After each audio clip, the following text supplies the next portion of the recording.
blankety blankety blankety blankety blankety blank. Actually, that takes me back to the 1980s. That's what cars used to have a lot of in the 1980s. Also, look at this. I actually think it's very expensive though. So the starting price is £300,000. It's not all negative though.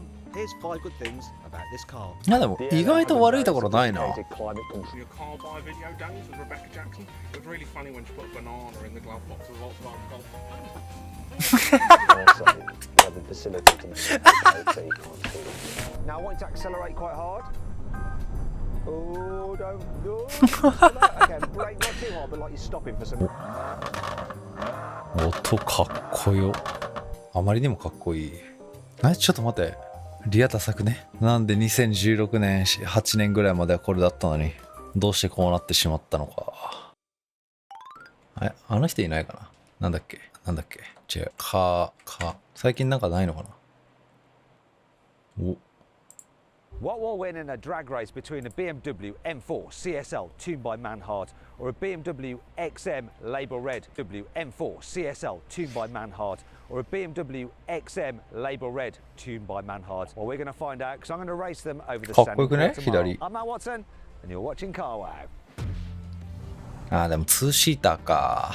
This BMW 2シーターもアンチなんだよな、俺。 twin turbo V8 that's mated to an electric motor. Now this car normally produces 748 horsepower and 1000 newton meters of torque. But Manhart has fitted the car with a piggyback ECU. And this has increased the power and torque to 800 2シーターの方がアンチだな。SUV より俺。 Power is sent to all 4 wheels via an 8-speed torque converter automatic gearbox. And the car weighs a colossal 2.7 tons and costs from around £210,000. This BMW M4 CSL has also been tuned by Manhart. It's powered by a 3-litre twin-turbo inline 6-cylinder petrol engine, and it normally makes 550 horsepower and 650 newton meters of torque. However, Manhart has done an ECU remap, fitted a carbon intake, a new downpipe, and catalytic converter. And so now, this car produces 702 horsepower and 880 newton meters of torque. It sends power to the rear wheels only via an 8-speed torque converter automatic gearbox. The car weighs in at around 1,600 kilos and costs from around £227,000.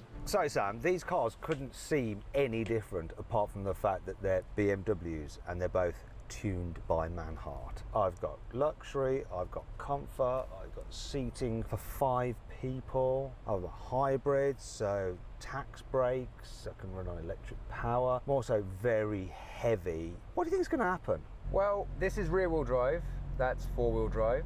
So off the line, that's going to be better, I would imagine. This has got 702 horsepower, so a lot.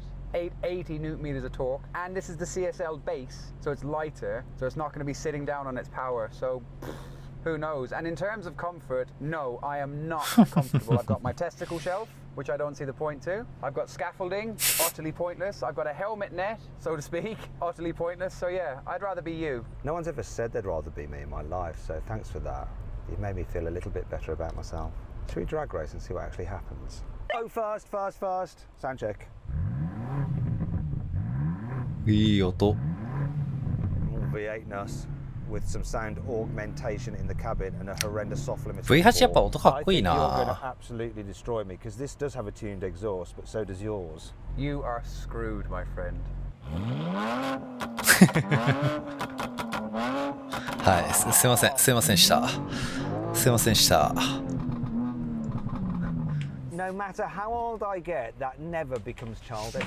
It doesn't. I don't care what anyone says. It's so enjoyable. Anyway, let's race. See if this race is going to be enjoyable. Oh, we're heading off the line then.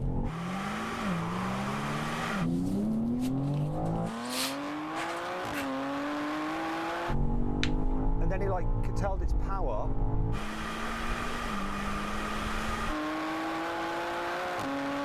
Come on now.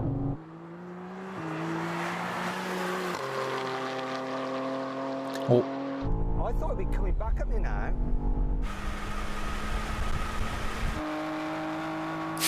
But it's not. Oh. Oh man. Mate, that was pretty close, that was. So you actually got a better launch, and then it's like it cut your power, and mine just obviously, because I'd four-wheel drive traction, kept on going. I got ahead of you, and I thought I was going to come back at me, but you didn't. I don't think it's the power, I think it's the torque of this, and the traction control is, or the launch control is really just trying to manage it. It kind of went into a kind of a plateau in fourth gear there as well. I thought I was going to really win, and it just held station. I think it's spinning its wheels the whole time. Best 2 out of 3, right? That's 1-0 to me. Let's have another go.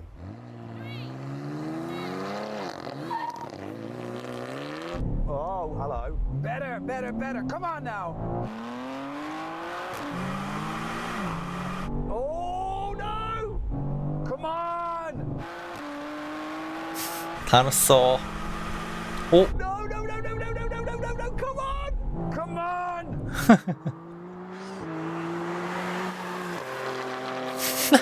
負けてるな。あ、いや、どうだ。あ、ノー。 No, it's... What happened there? What happened? What? You were coming back. You were definitely going to win. Then you like drop back. Did you fluff a gear check? You don't even have to change gears, mate. It'll do it automatically. Yeah, it's coming off boost in fifth. It's like it's riding a wave of boost, and then in fifth it just plateaus. And it just holds, and then it picks up boost again. It's like, I don't know, is there a wastegate thing? I don't know. It's mechanical stuff, but yeah, it's losing boost in fifth. You were winning that, weren't you? So no matter what you do, it's not going to get better than that. No, that run was better because of the tyres, and that's it. And then it did the same thing again. Yeah, it did the same boost plateau bit there again, but that was far more visible because I was next to you, so we had something to scale it to. Well, there we go. It's close, though. So then what exactly happened? Well, the XM won. It completed the standing quarter mile in 11.5 seconds. The M4 took 11.6 seconds. Now we're going to have a rolling race, and we're going to set the cars in their comfort setting for like the engine and stuff, automatic mode for the gearbox, and their least aggressive setting, just like their chill mode, like you're just driving around cruising on the motorway, to see what their pickup is like and their performance when you suddenly floor the accelerator, say if you need to suddenly overtake. So let's find this out, and we're going to race over the half mile. Here we go, just cruising along, and count it in 3, 2, 1, go.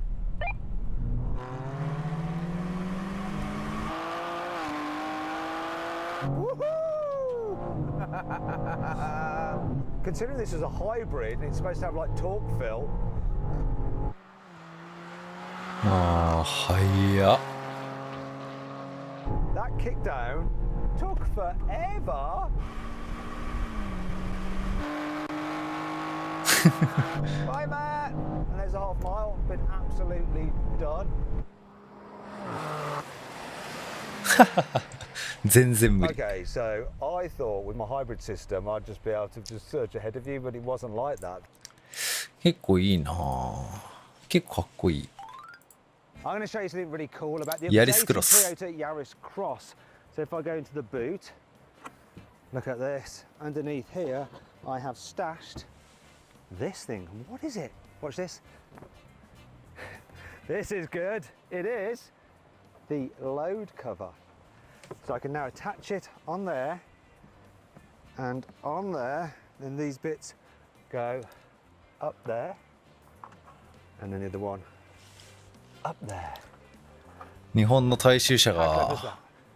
All models 海外の get レビューでどうなのか。 adaptive cruise as standard, and I can press this button here to increase the distance to the car in front. Look, there we go. And I can press that button there to turn on lane keeping assist. So the car will basically keep you that distance that you set from the car in front using its radar technology, and it'll auto steer to keep you in lane to make your life just much easier when you're commuting. You can get the Yaris Cross with an extra electric motor on the rear axle, so you get four-wheel drive, and none of its competitors offer that. The front seats have a quick recline lever, so you just pull up on that and watch. Whoop. Or you can use it to set your perfect position like this. Look, pull it up. There we go. It's exactly how I want it. Toyota has fitted this latest version of the Yaris Cross with a new thicker windscreen, thicker side glass, extra insulation in the dash, and a new engine mount which reduces vibrations. All this is designed to make the car quieter than it was before. However, it's not all good. I'm going to tell you about 5 annoying things about the new Toyota Yaris Cross a little later in this video. Toyota has made no changes whatsoever to the exterior design of the Yaris Cross as part of this midlife update. I'm not too bothered because I actually quite like the way it looks. So depending on which version you go for, you have a slightly different treatment. GR versions have like a sporty look to them, slightly sportier grille. Premier versions have some chrome on them. This is the one up from the entry-level model, and considering that's the point that it's at, it actually looks pretty good. I don't think it's wanting for any kind of extra bits. So alloy wheels start at 16 and they rise to 18. These are 17s and they come as standard on this car, and they're all you really need. You also get stuff like black roof bars, which you don't have on the entry level. They're not black in colour, they're just not there. You don't get roof bars. You can get like two-tone body paint in like high spec cars, but I don't think it really needs it. Round the back, it's all quite cool looking. I really like Toyota's designs lately. It's a good looking car, this. Now, prices. The Yaris Cross starts from £25,500, rising to £35,000. This one here is just over 大衆車って言ってたけどさ、高くね？大衆車の割に。£1,000. Good thing is you can save an average of about £2,500 off a Yaris Cross through CarWow. Toyota has made a few changes to the interior of the Yaris Cross. The most noticeable change is this. All but the entry-level car gets a new updated infotainment screen, which is much better than before. Look, it's faster to respond, it's got nicer graphics, it's bigger, obviously it's got Apple CarPlay and Android Auto. You also have a slightly new dial section here. All but the entry-level car and this level car have a full digital driver's display. This one has a digital driver's display here in the middle, and then just lights for your fuel gauge at the side. But it is slightly different than it was before. まあって感じか。わかんねえ。一般的に300万の車って安いの？高くねえか？まあでも今計200万するからな。そう考えると安いか。This is quite thin and unyielding. So look at the center console. Oh, it moves about quite a bit. Yeah, it feels a bit flimsy. K の新車が200万超えるもんだ。Tends to be in Toyotas actually. They always get it spot on. そう考えたら、このサイズというか車で300万は250から300買えるんだったら、確かに安いかも。K と比較したら。You might have a jumper behind you or something like that. It feels like there's something, or your belt's not right. Whenever I'm driving along, that's just digging into like this part of my bottom, and I find that really, really annoying. Now, the top 3 spec cars actually have sport seats, and they may not have that issue. I don't think they do actually. Another issue I found is with the storage. Look at this. Watch. I want to open it really quickly. What's that all about? Look, come on. It just shuts. Look. Oh, other than that, I mean, is the glove box big enough to fit a big bottle in? Oh, yes. お、すげえ、でかっ。Oh, so too are the door bins, look. And they're quite big. One thing I'm very thankful of as well is this, look. Actual physical buttons for the climate control, not hidden in some menu somewhere. That is really good. Thanks for maintaining that. And an air of normality. Is it normal? It's not normal anymore, actually. An air of sensibility in your car, Toyota. What else do you need to know? Oh yeah, look, 2 USB-Cs down here. Do we have a 12-volter? Do we? Anywhere? Anywhere? Look, armrest. Yeah. Yeah, there it is. I knew it was in there somewhere. 12-volt socket as well. And that's pretty much all you need to know about the interior space here in the front. Oh, there is one thing. Well, I do quite like the interior of this. I do find that the interior of a Peugeot 2008 is way cooler. Here in the back seats, headroom is pretty good. People over 6 foot will be fine. Where they may struggle is with knee room. I'm okay, but I've got short legs. If you've got long legs, you're going to find your knees touching the front seat back. But look, because the front seats are raised up, you can at least put your feet underneath them, so there's a decent amount of foot space. And this seat base is quite deep and it's raised quite a bit from the floor. So you do have lots of under thigh support. So it's reasonably comfy, actually, here in the back. Now, if you come to carrying 3 people at once, this middle seat isn't the comfiest because it's a little bit raised. But the main issue is the fact the body's quite narrow, so it's going to be a squeeze with 3 adults in the back. But it is doable for short journeys. If you want to carry a child seat in the back, well, the ISOFIX anchor points are easy to get to. The issue is that the rear doors don't open all that wide.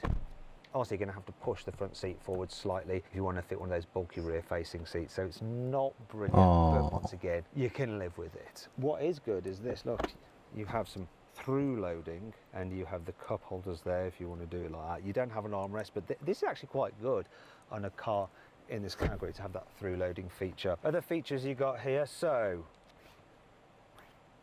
where are the pockets on the seat backs? Have they forgotten to fit them? Anyway, you do have some reasonable sized door bins which will carry a bottle of that size. And I like this. It doesn't happen that often anymore. Rear windows that go all the way down. However, I think in terms of back seat space, a Renault Capture is more roomy. The big capacity of the Yaris Cross is 350 litres, which is one of the smallest in this category. Now, I've already shown you these dividers, so look, that 350 litres is when you're using up all of this space, but I want to keep these in place right now to just illustrate this. When you fold down the rear seats, your seat belts don't snag, and as long as your front passenger seat is a bit more forward than that, the seats will fall down easily. And then you have a continuous floor to slide things towards the front if you want to. Makes loading easy. Also, some features in here. Just some hooks to tie things down. There. There's a couple more here. And it looks like there's a blank switch there. What is that blank switch for? Actually, do you know what? That brings me on to 5 annoying things about the Toyota Yaris Cross. This design trim version of the Yaris Cross, which is one up from base, has a lot of blanked out switches. Look, blanked, blanked, blanked, and let's look over here. Blankety, blankety, blankety, blankety, blankety, blank. Actually, that takes me back to the 1980s. That's what cars used to have a lot of in the 1980s. Also, look at this. Here's another thing that feels cheap. Where's the light? Where's the light for the vanity mirror? Speaking of feeling cheap, have a listen to this. あ、音ね。 Sounds like the car is made out of the thinnest, cheapest metal known to man. That's the thing about Toyotas. They do feel cheap in places, but you do get a 10-year warranty. So maybe no need to worry. There are no USB charging ports in the back of the car at all. How are the children supposed to charge their devices? That means they're going to try and interact with their parents on a journey, which, I mean, who wants that? I hate the way you can't just open the fuel filler cap when the car is unlocked. 昔の車方式だ。 Toyotas and Japanese cars that I've owned. You have to go and do it manually like this and then go back. そうなんよな。 Now you might be thinking, well, you know, if you own the car, you're going to know to do that every time. Believe me, if you've got multiple cars, if it's like your second car or something like that, you will forget because. 俺も車買った時、給油口を開けるボタンめっちゃ探したわ。 The fuel filler cap if the car's unlocked. I always had that problem with my GR Yaris. Always forget, get out, go to fill up, and have to go back in again. Can you spot a problem with the location of these cup holders? This one in particular. Ready? Ready? All right, watch. It's this. That's, yeah, it's not great. The rear view mirror is located quite low down, and you end up getting this reduced visibility through the centre of the windscreen. Look at it compared to this part here, and then this part. Now it's pretty bad, but it's nowhere near as bad as on my GR Yaris, but still many of the cars don't have such an issue as that.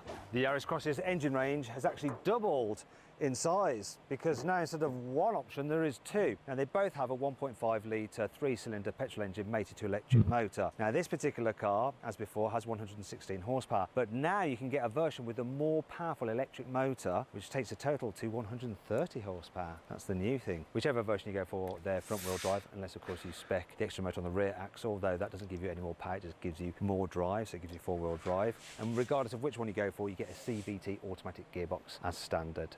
There are a couple of advantages of the Yaris Cross being a hybrid. So the first is that when you're just cruising around town, sounds dodgy that, doesn't it? You can put it into EV mode. Oh, I haven't got enough charge in the battery for it to do that, but it's still doing what I want it to do, which is run in electricity mode only, so it's silent apart from the sound that you get from all hybrids or electric cars when you're driving at low speeds to warn pedestrians. But it does mean that it's silent, there's no engine thrumming away, so it's all nice and quiet and relaxed. つがイギリス車多いな。 Internal combustion engines, but no hybrid system, and this is especially with those with an automatic gearbox because you've got the assistance of the electric motor. When you なんか東京と同じぐらい運転しづらそう。 From that electric motor, with cars that just have turbocharged engines mated to an automatic gearbox, you often get a terrible delay while the gearbox and the engine work together, and you have to wait for the turbo to boost up. So this is really good for この車の止まり方やばい。どこに止めてんだよマジで。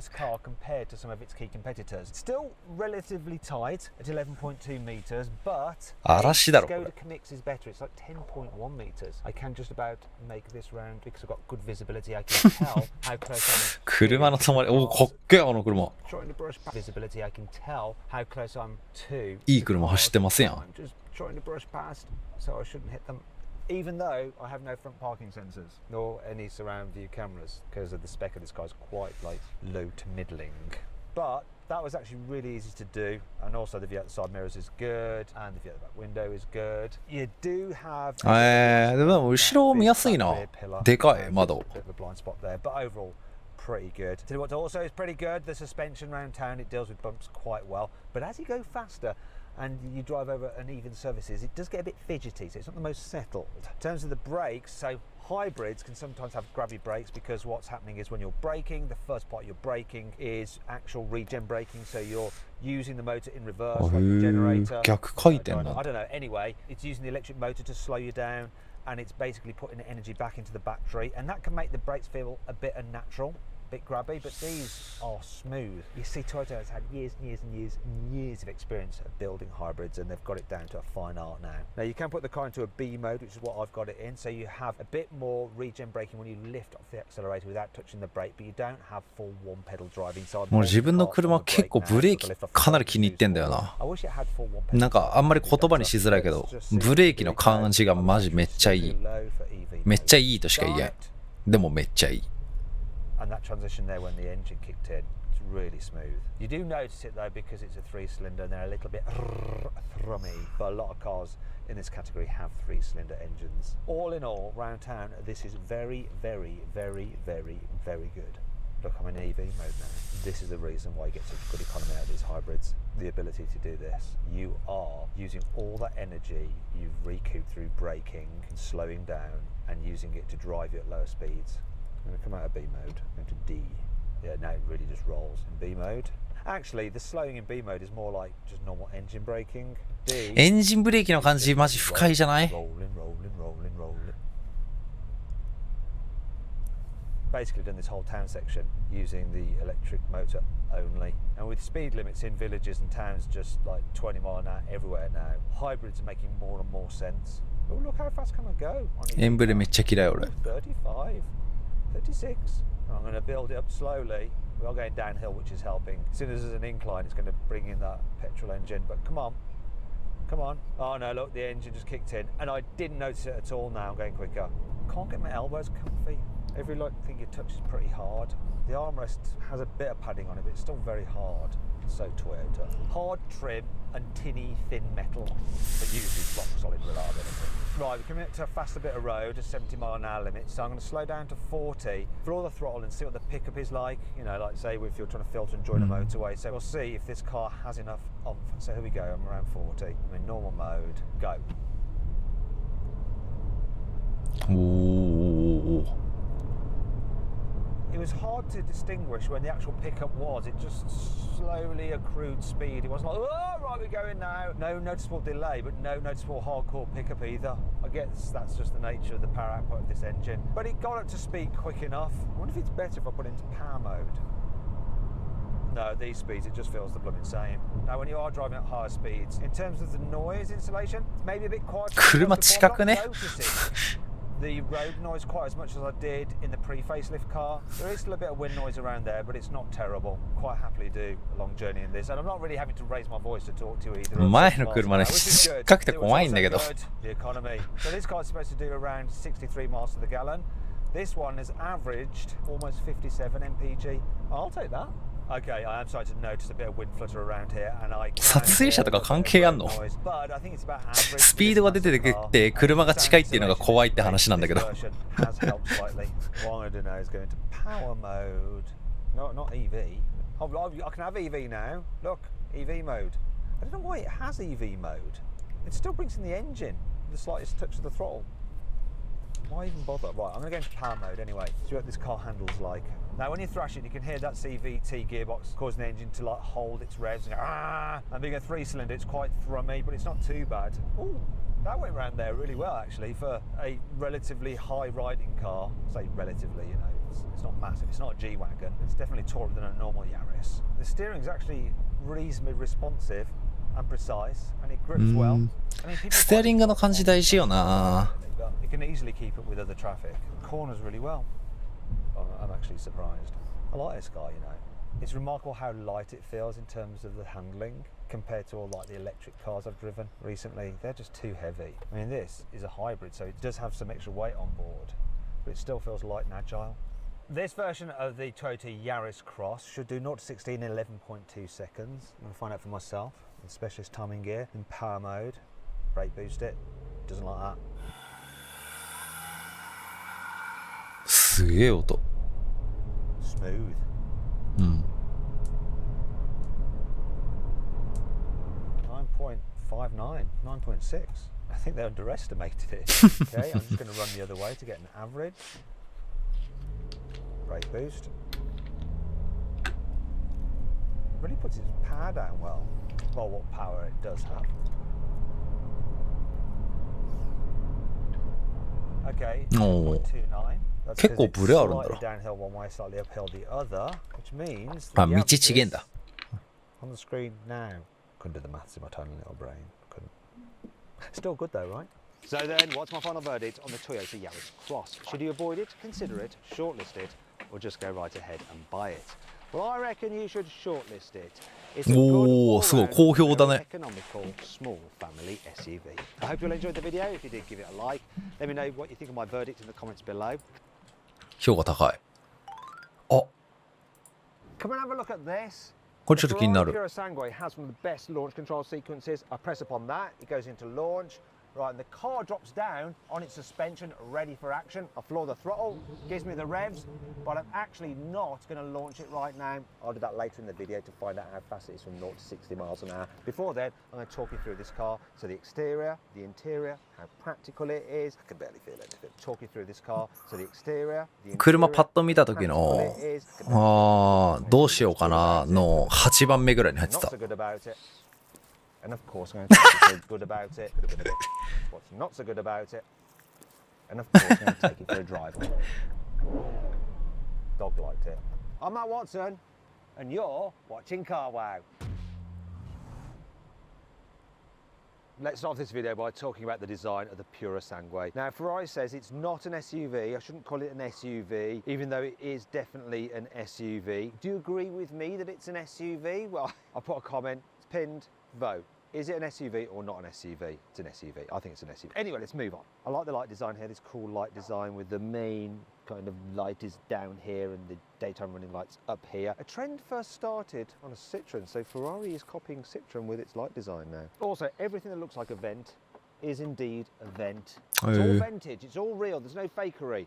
You've got two Ferrari badges here, you've got the main one there like on the sports cars, and then you get an extra one down here as well. Moving down the side, there's more vintage going on here. Look at this, these like air curtains here that help smooth the airflow down the side of the car. Vents in here, and I like the way they've done this cutaway with the wheel arches. It's just interesting. おしゃれだ It ね。 makes it look mean.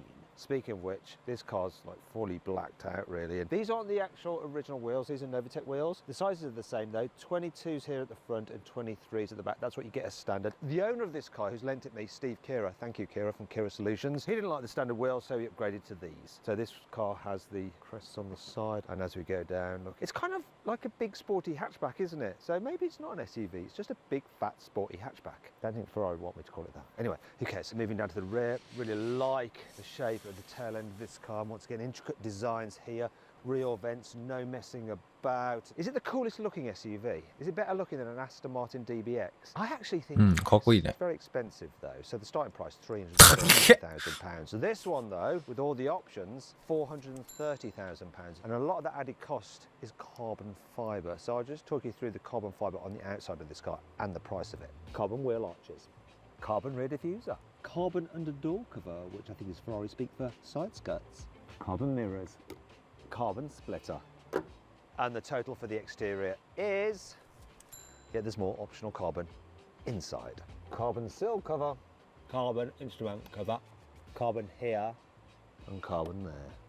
And finally, the carbon steering wheel pack.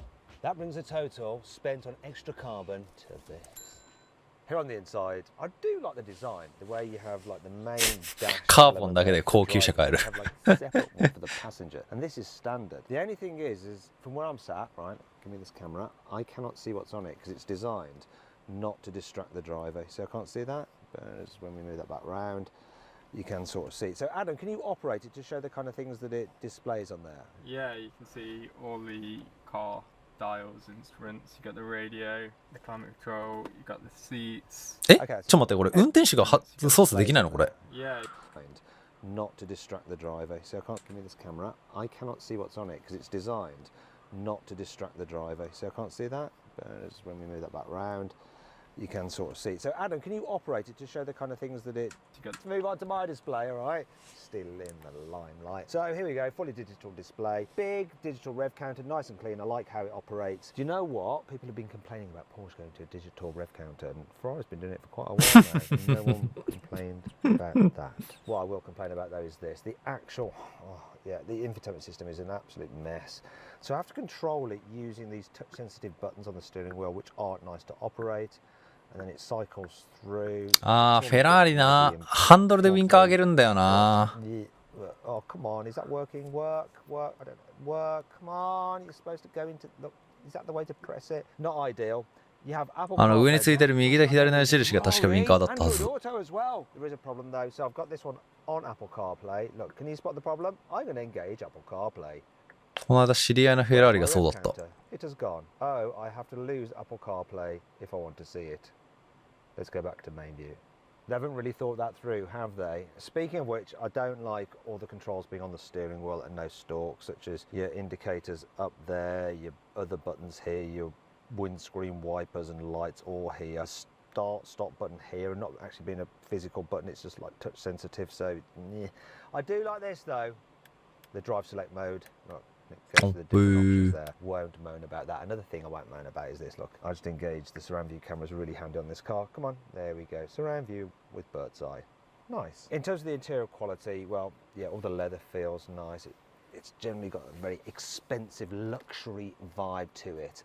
Though, there are a few bits where the stitching is a bit stitchyって何? Down here, see that it's not great, and then looks like someone missed あれか place for that stitch to go. Same up here, look, it's 縫い目か wobbly, wibbly, wobbly. It's like they got Lotus to do it. A Lotus from years ago. But, you know, you've got a vanity mirror with a little bit of nice kind of blue lighting. And there's some decent practicality in here. So underneath here, we have some cup holders lined with the felt. Plenty of space there. No, that's okay, although bigger bottles might topple a bit when you accelerate. Reasonable sized door bins, which you can fit big bottles in. And then underneath here, we have some more storage, and we've got USBs, and there's your old-fashioned 12-volt socket. The glove box is a reasonable size for this kind of vehicle, and once again, lined in felt, and it feels expensive. And overall, I like the design of the controls. It's kind of minimalist, yet not overly so. What I'm not so keen on, though, is this. I don't like having the window switches there. I'd rather they were on the door. Also, this is, in some ways, good. These are the drive select modes, like with automatic and manual, reverse, launch control. Hey. But you expect them to slide forwards and backwards. They don't. You just pull them like that. Can you see? You just press them and it... So なる I'm ほど not ね so keen on the operation of that. What I do like is what they've done with the climate controls. They're not buried in the screen. They're just all up on here, so you can quickly access stuff, and then you press... 慣れると使いやすいんだろうけどな。 So on and so forth. I do like that. It's a nice feature, that is. Now, these are called the new, what are they, new age or new form or new something? See, what is it? What are they? It's a weird name for always giving them, but they are really nice. They're quite firm, but at the same time, very, very comfortable. I love Ferrari seats, to tell you the truth. New style seats. They're called new style seats, apparently. One thing I don't like much is this, the way they've put the button to open the door there. The handle's there, so you want to be able to touch it, but it's a stretch like one of the largest cars. Minor complaints. In terms of getting an ideal driving position, obviously these new style seats are fully electric, and you can jack the seat up quite high if you want more of an SUV kind of vibe going on, or you could go more sports car by having them almost slammed right in the body of the car. And of course you've got an electrically operated steering wheel like that, with quite a decent range of adjustment.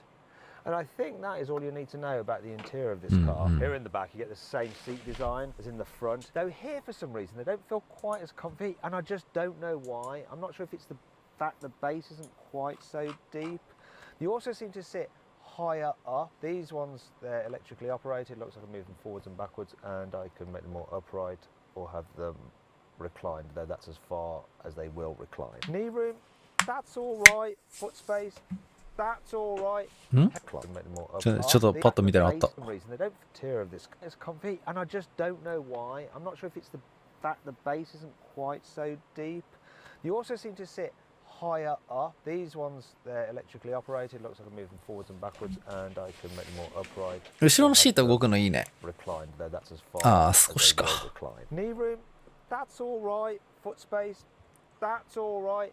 Headroom, that's not all right. Look, my head's touching that. People over 6 foot will find it a bit of a struggle in the rear of this car. If you need to carry rear occupants in more comfort, you're probably better off with an Aston Martin DBX. And to see my video review of that car, follow the QR code appearing on the screen right now. Alternatively, if you're watching on mobile phone, just click on the pop-out banner. In terms of other things in the back here, look, we got wireless charging, USB-C. 無線充電ついてんだ、後ろも。 Operation once again for the windows here on the center console bit, but I do like this.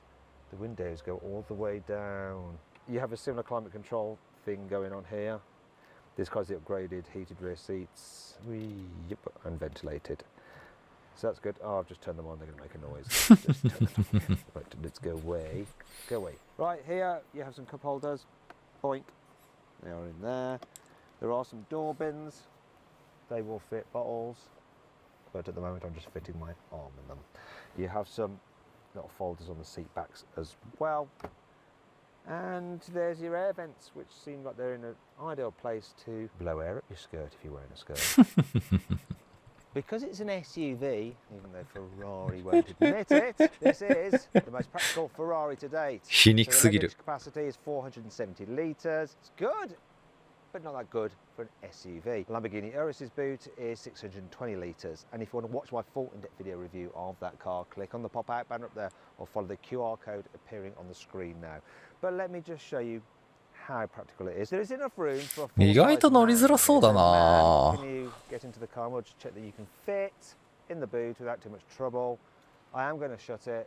人の車でやりたい放題すぎる。 I know you are in pain. Don't know why you'd be in pain. Shouldn't be. That's all fine. So there's plenty of room for a man. It's a new test, the Car Wow Man in a Boot test. Okay, man, please exit. Right, so if you need added practicality and more space, you can fold down the rear seats. It's a bit unusual to do it. You remove this divider. You then give it to said man. Thank you. That's quite heavy, that is. And then I'm going to press these buttons here to fold the seats down. Fold, fold, fold, fold. Do the other side as well. Come on. Come on. There we go. Bear with me.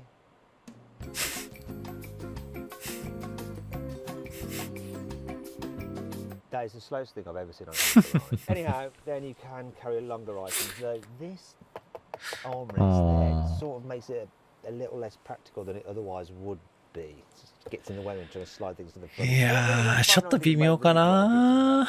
The windscreen wipers are so aggressive. If it's been raining and you stood next to the car and someone turns on the wipers, this happens. Brilliant. Well, you can fit this part, come on, of the load cover underneath the false floor. I wish that would just stay up there. Good. Like that, look. ワイパー迫力満点受けるな。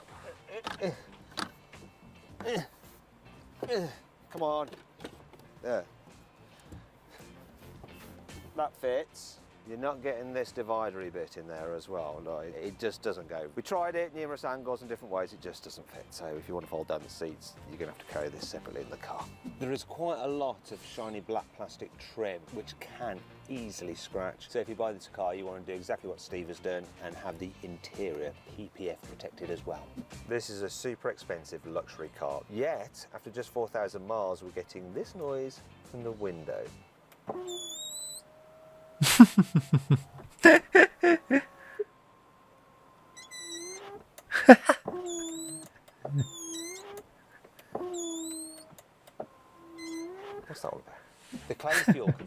this car is 16 miles to the gallon, but I can't verify that because I've looked into the trip computer and I can find no mention or reading for the average economy. It's like Ferrari doesn't actually want to talk about it. However, if we look down here at the fuel gauge, it says we've got about 55% of the tank capacity remaining. The tank capacity is 100 litres, so that 55% will give us 110 miles range. So the car's computer is sort of thinking that it's averaging 2 miles for every litre of fuel. And what's even more annoying is, considering you're going to be filling this car up quite a lot, it's a bit of a faff to shut the fuel filler cap. Look. What is going on here? Finally. Thankfully, this car has plenty of cool features to help make up for all this. The doors on this car are really cool. So the front ones are just normal. Don't get too excited by those. But the rears, look, I love the way you open them. You just flip this little handle there. あ、すごっ。あ、てか観音開きかよ。 Automatically, and they open backwards. これいいね。 Which gives you easier access to just slide yourself in. Look. And then if I press a button up here, you can shut them. Tatty bye. あ、すげえ便利。 This is the first Ferrari to get hill descent control. Ferrari tries to claim it's not an SUV, but hill descent control kind of undermines that, doesn't it? I think I've just undermined the fact that we're not on a hill at all. For £10,000 extra, you can get a panoramic glass roof, and it has a special shading effect on it. So this is it fully shaded, but if you press a button, you'll see that it goes more transparent. Hello. Also, it's got a special coating as well, a bit like, you know, the goggles that you wear when you're skiing, to reduce the amount of heat that comes in from the sun's rays into the cabin. There's electric and hydraulic actuators on each wheel, and they allow the car to control its wheel movements much quicker than in a standard car with adaptive suspension, and that improves the ride and the handling. It also means you can raise and lower the car's ride height quicker than in a car with air suspension, let's say. Going down. Let's make it go up. There we go. The Puro Sangue is the only Ferrari available with massage seats. Granted, it's a £3,000 option, but you can't get massage seats even as an option on any other Ferrari. Oh, let's just turn it up to max and have a feel. Are they any good?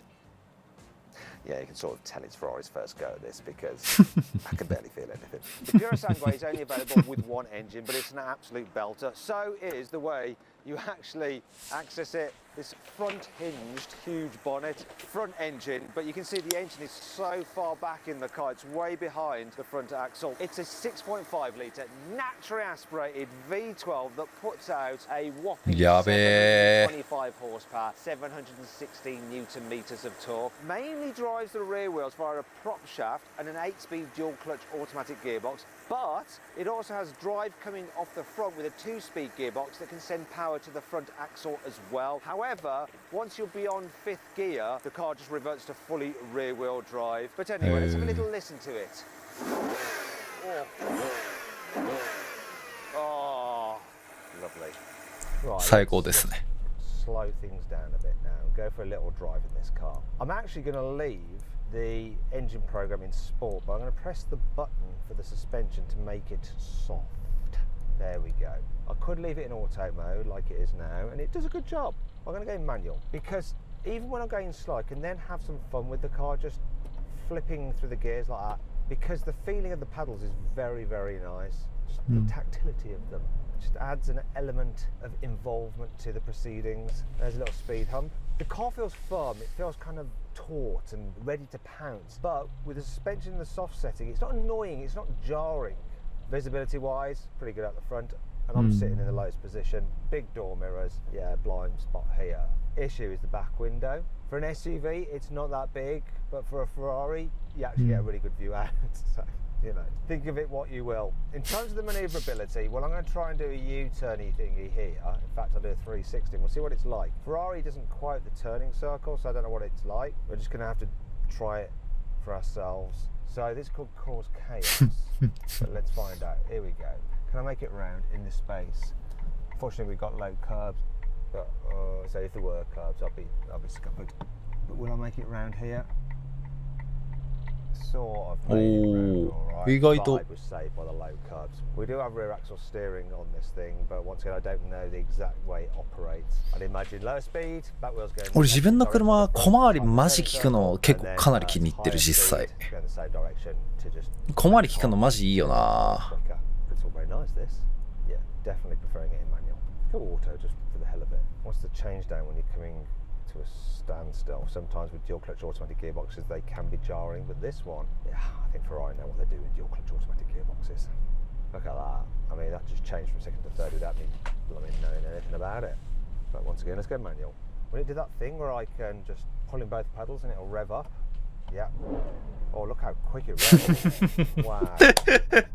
反応良すぎだろ。 And they are pulling both pedals and it'll rev up. Yeah. Oh, look how quick it revs. Wow. やばすぎる。 Everyone's looking at me like 意味がわからん。 And they are completely correct. Do you know what? We've gone past quite a few people, apart from when I was revving the engine. Didn't really turn many heads. Now, is that a good thing or a bad thing? You know, in this black, it's quite stealthy. And while it is a pretty looking car, it's not in your face. I think it's a good thing.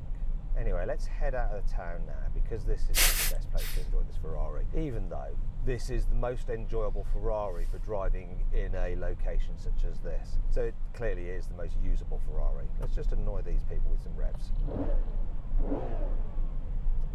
Dog liked it. Stick his ears up. Even though he was a German dog, he likes the Italian car. Actually, that was very sexist of me. Oh, now there, that's interesting. When you hit bigger bumps, you do get quite a douche.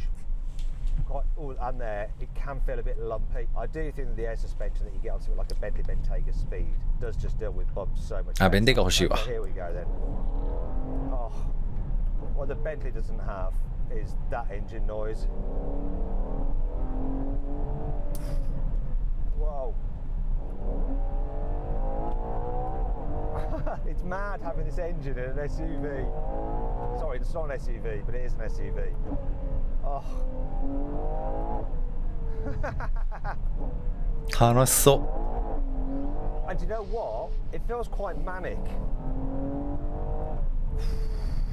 That's quite interesting about it, actually. So you don't have the wallop of torque that you get from like the turbocharged SUVs. Instead, you chase the revs.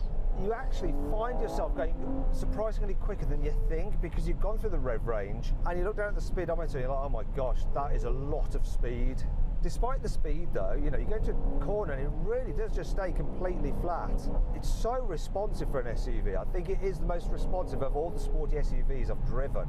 There's no getting away from the weight though, and the raised driving position and the raised centre of gravity. At some point, it's just going to start pushing wide in a corner. You know, Ferrari quote like just over 2 tons, but that's dry weight. So wet weight with fluids and stuff, you know, it's over 2.1 tons, which is heavy for a Ferrari. It just is. But all these SUVs, they're even heavier. It is the sportiest SUV to drive, I do think. Whoa, this thing pulls. And it's so much fun to rev out. There is one complaint, it's that I find the brakes a little bit grabby when you first touch them. But after that, the pedal feel is very, very consistent. And they're strong. I love the fact that you get carbon ceramics as standard on Ferraris. It's absolutely the way it should be. So if you're driving to the Alps and you're doing hairpin after hairpin, you're not going to get any fade and drop off the edge of a mountain. There is another thing about it. While it's the sportiest, unless the conditions are dry, then it can be one of the scariest. In fact, it does just feel like a Ferrari sports car when you are driving it slightly quickly in the wet. The setup of the four-wheel drive system means that most of the time it just drives like a rear-wheel drive car. And so if you put your foot down suddenly in the wet, it can step on you. I had that earlier. It just went sideways on me, even though I was in sports setting, not with the stability all the way off. And it was quite frightening. I didn't manage to gather it back up again, so it was fine. But you do notice if the conditions aren't quite perfect and the road is a bit bumpy, it's sort of like tram lines quite a bit when you're accelerating. Now my viewpoint on that is a bit mixed, so it does have an edge to it. You do have to have your wits about you with it. That does mean that it's definitely engaging, and it does give it a feeling that it's more like a sports car than a sports utility vehicle. It really does. It's just got that really racy feel to it that you'd expect from a Ferrari. It is an experience driving this. It is an occasion, and yet it's something that you can experience every single day because it's just far more usable than any other Ferrari today. なるほどね。結構フェラーリ乗りにはピンポイントで刺さる便利な車なんか。One of the good things about Ferraris is that when you turn the stability control off really is off. 出たこれ。So good.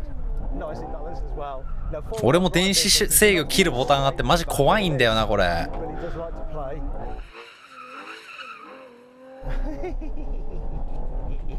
According to Ferrari, the puro sangue will do 0 to 60 in 3.3 seconds. But let's find out for ourselves. I'm going to use my specialist timing gear, step on the brake, launch it. Oh, drops down on the suspension. Here we go. Oh, it doesn't like it. So starting to Ferrari, the puro sangue will do 0 to 60 in 3.3 seconds. But let's find out for ourselves. I'm going to use my specialist timing gear, left on the brake. ヤリスの3分の1やん。Oh, drops down on the suspension. Here we go. Oh, I didn't like it. Oh, skippity skip. 早っ。 4.3 seconds, not 3.3. Oh, let's just push on to the quarter mile. 12.29. That's all down to the surface being wet. I'm gonna give it one more go. Let's go the other direction. Maybe it's a bit dry this way. Oh no, it's not. Here we go again.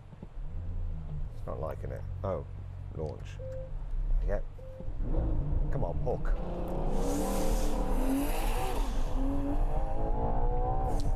That's better. 4. It's getting better all the time. I'm gonna give it one more go. See if we can get in the 3s. Now, one of the clever things about this car is that the stability control learns the surface, so it should get better with this go. Learning every single launch. And go. Yeah, that's better. 4.02. 限界っぽいな。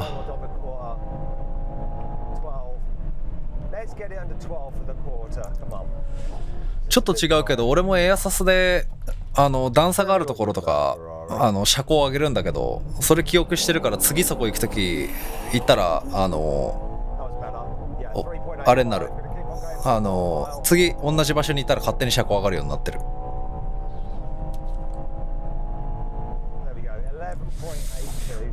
So, not quite what Ferrari said, but they obviously tested the car in the dry, and I have got quicker. If you want to see how much quicker I've actually got out of this car in terms of launching in the quarter mile, click on the pop-out banner up there or follow the QR code appearing on the screen now to watch my drag race video with this very car. すごいなこれ。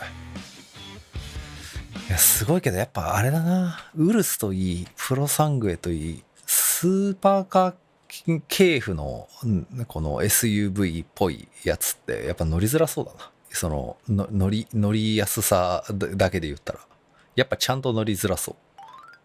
あ、これは This is the Lexus LM. It's a little bit like a private jet. In fact, Lexus's own PR material says to help define what the LM should offer. Lexus conducted research with private jet manufacturers and hyper-affluent customers.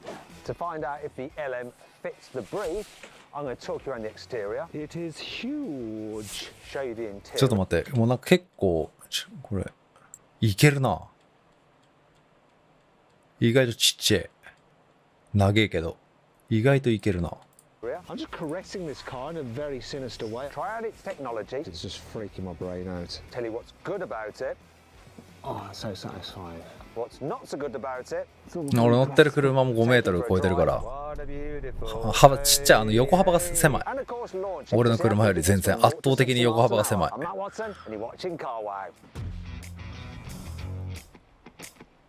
I'm going to talk you around the design of the Lexus LM. So it's a minivan that's actually based on the RX. But I mean, there's not much to say. It's got a band light back, but it looks kind of modern with this diffuse light bar. And you've got a spoiler up there as well. And some Lexus badging plus plenty of chrome. In fact, chrome is the order of the day. Look, we've got more down here. But Lexus manages to do chrome in quite でも俺あんま見た目好きじゃねえな。wheels. They're all 19 inches. Tons of colours. colours. There's this black, there's a white, there's a dark red and a sort of silvery gold. But really this is the colour to go for, isn't it? The black. It does work really well with the chrome. There's enough flair and accents on this to make it not look too boring. Speaking of which, when you come to the front, you get Lexus's massive trademark grille. Look at that. It is huge. Lots of chrome yet again, big chrome strip here, and we've got matrix LED lights as well. Standard on all models, and that brings me on to the price.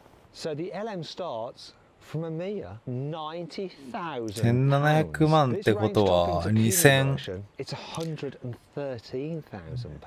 最終面じゃあ最終的に2500万ぐらいになるのかな、いろいろつけてたら。This is a わ、すげえ。 people carrier, and it feels very luxurious. The leather used throughout is lovely. クソ乗りやすそう。 Especially on the steering wheel. Though I'm a little bit disappointed they didn't trim the center boss with leather. It's just plastic. Speaking of which, the only cheap bits of plastic I can find in here, right down there, which you might brush your hand against. あー、そこね。 Down here. I mean, it's 確かになんかこの辺プラスチックなのってちょっとなんか昭和感感じるような、別に今時の車でも全然あるけど、なんか妙になんかおじいちゃん、子供の頃に乗ったおじいちゃんの車を思い出す気持ちはちょっとわかるんだよな。 And everything that you touch just has a nice, solid and damped feeling to it, including the switches. I love it. I also love this. While you've got this big infotainment screen and the climate is controlled through it using sliders such as that for the fan speed, the temperature is done very quickly just by swiveling that. And yet again, that just feels so good and expensive. And my finger brings you to this, the Mark Levinson stereo, which sounds absolutely amazing. As standard, it's got 21 speakers. This Takumi version actually has 23 speakers, regardless of which one you go for. Amazing sound quality. Like this wood panelling down here as well. Oh, I'm just caressing this car in a very sinister way, aren't I? And I'm going to continue doing it with this rather soft and lovely headliner and the biggest sunshades ever with just a modest vanity mirror. Speaking of mirrors, as standard you get this, so you got your normal rear view mirror, but if I do that, you get a camera feed out the back. Now the reason why it's got that will be apparent a little bit later on. Now let's check out the storage on this vehicle. Glove box, it's not the biggest, is it really? But it's nicely damped, lined with felt. I like this though, you've got a big bin under the centre armrest. Is that hard for you to see? Don't worry. でかっ。 You can open it this way as well. おー、すごい。 Have a look in there, nice and deep. でかっ。 HDMI input, more on that in a moment, and there's your USB-C plus old-fashioned 12 volts. 横向きに開くのいいな。俺の車縦だからさ、若干開きづらいんだよな、運転してるとき。 USB-C to plug your phone in for Apple CarPlay and Android Auto, and it's full screen for both of those apps, which is really good. Now, if you want to, you can use the standard fit sat nav, but it's just not as slick as Android Auto or Apple CarPlay. It's quite easy to jump through the different menus though, using these side buttons here. But I'm definitely more of a fan of using either Apple or Android. You've got a digital driver's display here. It has enough information on it and you can scroll through different screens and it will change colour and the design of the dials depending on what driving mode you're in. Okay, that's enough of those. Forgot to show you this, door bins. They are large enough to fit average size bottles, though the whole length of the door bin is actually quite thin. There is something that I do find a little bit confusing about this. It's the way you have buttons in multiple places that do the same thing. Look, so up here you have buttons to control the left and right doors in the rear, but you also have the same buttons here, just there. Speaking of the doors, here in the front you open them electrically, so you just press the button there and it opens, and you have soft close, so just shut that like that. There is an emergency release here if you have a flat battery, which could be very, very important on this car, very. And last thing to show you, there's the cup holders. They'll fit the big bottles as well. And I like the way they're just surrounded in this satin metallic effecty trim. Just kind of sends off the rest of the cabin. Look at it with the goldy highlights here. There's something just calming about this vehicle. I quite like it. It gets even better in the back though. You can get the LM as either a 7-seater or this four-seater which just has these two individual chairs in the back, but oh my gosh, this configuration is super luxurious and the one that I would want. Let's start off by looking at that. It's a huge screen, and I'm actually casting my phone to it, though you can actually connect via HDMI. What I'm going to do is control it via this little mobile device here, which I can eject if I want to, but I don't want to right now, and I can change it to a smaller screen. There we go, little screen. I can go full size, so it's a bit stretched and looks weird, or I can go for twin, これ比率どうなってんのこれ。 either rear passenger can watch their own movie or whatever on it via their own headset. I'm not going to leave it on that because it's just freaking my brain out. And obviously you've got these huge speakers here. There's a speaker there and there's another one up there, so you can get the full cinematic experience back here. And if you want to, you can いい really な relax. I'm going to just raise up this lower part of the seat. うわ、わかりやすいボタンの配置が。 And then you got ボタンの this. 配置が今すげえ直感的だったな。 Because you've got integrated seat belts. And now I'm going to do this. Look how far this seat reclines. Way better than any limousine. I can go flatbed. This is proper first class style, this is. And I've got my seat belt on, so I'm legal to travel like this, though I wouldn't suggest it, because if there's a massive accident, you're just going to slide out underneath the seat belt. Oh. Now, of course, these seats, 滑り落ちるん they だ。 are heated, they are cooled. The leather is so luxurious and soft. It's very, very comfortable, regardless of what position you are sat in. Incredible. And then there's some other creature comforts as well, so I'll just take this off. Now, up here, if I press this button, I can shut the roof blind to make it nice and dark so I can have a sleep. And down here, I can shut the side shades. Oh, yes. Now you might have noticed this. That is a speaker in the door as well for added bass. Absolutely incredible. Let me just open the roof shade. Where is it again? いいな、すげえいい。 And of course I can open the door from back here. 欲しいな。 So press the button up there. The door opens. But we want it closed. And this button here says colour on it, which I imagine changes the colour of the ambient lighting, but I can't seem to get it to operate. There's lots of vents up here. You can actually direct the air where you want it. There's a little reading light there as well, which you can move around. Ooh, reading light. In here, you have your sunglasses holder. And when we're folding things down, that's いや、 the 俺は vanity 運転手でいいんだけ area, ど so you can just、 俺運転手で in there as 家族 well. も乗せれ Now, るし in、terms of storage, a lot of storage under here, 人 as you も can 送れる see. し。 Bottle 全 there, 然いい。 but you have a cup holder here, like that. Actually, you're supposed to open it by pressing that button, but you can do it that way as well. More on that in a moment. Underneath でも here, 普通に if you do absolutely 出た have 飛行機のや to do つ some work, you've got a little work table there, or maybe it's a picnic tray. Feels very expensive, very posh. And then under here, でもこの間の TGS みたいに for my mobile phone there. 配信者送ってる USB connectors as well. 友達送ってるって時 Then 後ろと前話しづらそうだなこれ。 underneath here, you've got some storage. Probably keep your shoes in there. And then finally, this here. Ooh, we have a fridge. And Lexus says, in no way, shape or form should you ever use this fridge for storing pork chops or fish. Finally, there's this little area there which you can put stuff in if you want to. And another tray for your jewellery. It's all very luxurious. I'm thinking of just moving in here. It's way nicer than my house. The way you open the LM's boot isn't 確かに quite what あそこ you に think. So there is a 普通 release に here, but it just unlocks the vehicle. で Doesn't つける open the 人は tailgate. Instead, you あ use そこで these ここで buttons on either 着 side. 替えれるっつうかその付け外しできんの I いいね。 guess they've done that because with such a 宝石 big じゃないにして tailgate, も。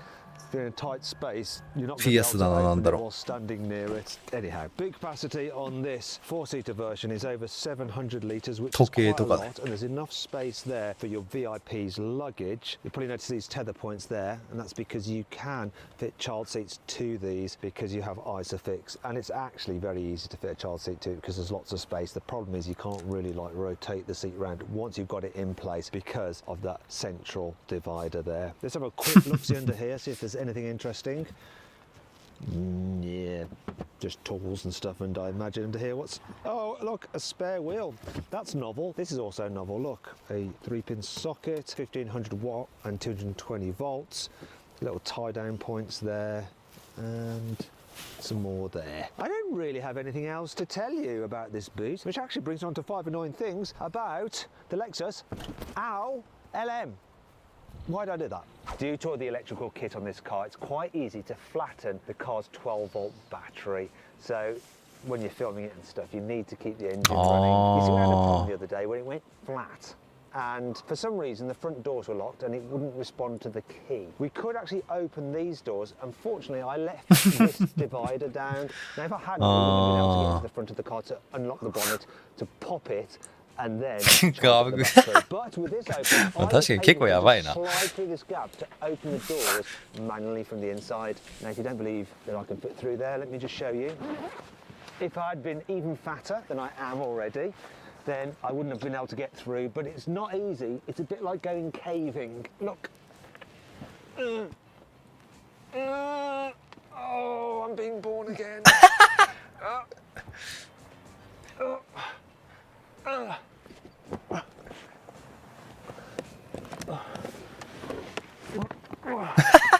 So I got in like this and then I opened the door. It's all very graceful. Try not to get the lovely light interior dirty. Yeah, no, I doubt that. Bizarrely, while the entry-level version of the LM has a heads-up display, the top-spec version doesn't. Normally it works the other way around. The top-spec version gets the kit and the lower down the range one doesn't. The heated seats aren't hot enough, so 4, which is 3 bars on this, is like 1 bar on every other car, and it's the same in the front as it is here in the back. It's just not hot enough. While you can cast your phone screen onto this massive screen, it's only possible if you've got an Android device. There's no with an Apple. Oh, while you're there, look. 9 million subs! Yay! Also, head over to our channel to watch our latest video. It's about the new Renault 5. Whenever you get in or out of the car, this happens. Watch. Can you tell what it is? Look really closely. Can't spot it? I'll show you. This has opened. Can you see? The cover is open. Reason being, you often just like push off the armrest as you're getting out and then you just knock it like that and it opens. It's not all negative though. Here's 5 good things about this car. いやでも意外と悪いところないな。悪いところ少ないね。Concierge. It uses temperature sensors in the rear compartment to see exactly where it needs to blast air to keep the temperature just perfect. Also, there's something called S-Flow, which directs air only to occupied seats. And there is Nano X technology, which is a hyperfiltration system, so the air is nice and clean here inside the cabin. Lexus has the quietest, smoothest and most luxurious feeling electric windows of any car manufacturer. Look. Oh, that's so satisfying. 早っ。 Oh. But it's not only in the front. Check this out in the rear. I'll just shut the door. Don't mind me. 傘ついてる。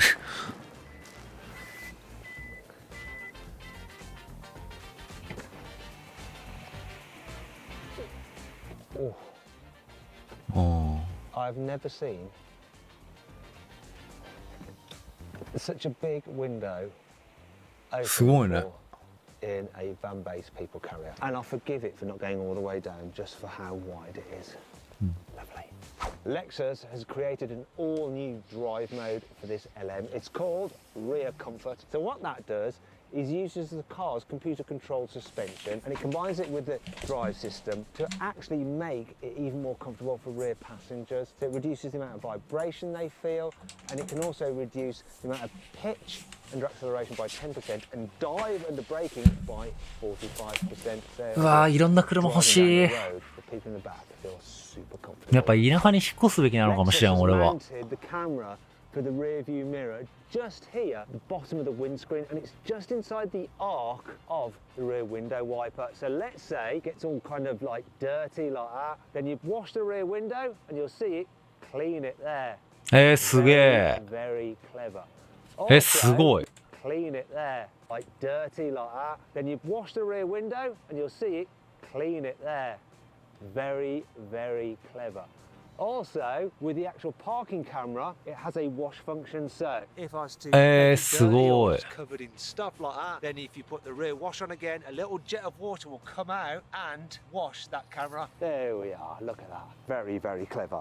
Here's control over a soundproof divider, which is really handy if you've got a driver that likes to chat. Oh, hey, aren't you Matt Watson from Carwell? Yeah, I really see like. Driver that likes to chat.